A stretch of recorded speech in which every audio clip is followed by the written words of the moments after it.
ngoài lễ đài là tổ dân phố Hưng Thịnh, một tập thể đoàn kết, năng động, luôn hoàn thành xuất sắc mọi nhiệm vụ chính trị, tích cực chung tay xây dựng đô thị văn minh giàu đẹp.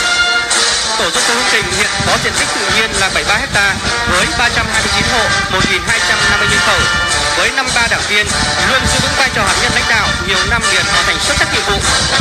Tổ dân phố Hưng Thịnh đạt danh hiệu văn hóa.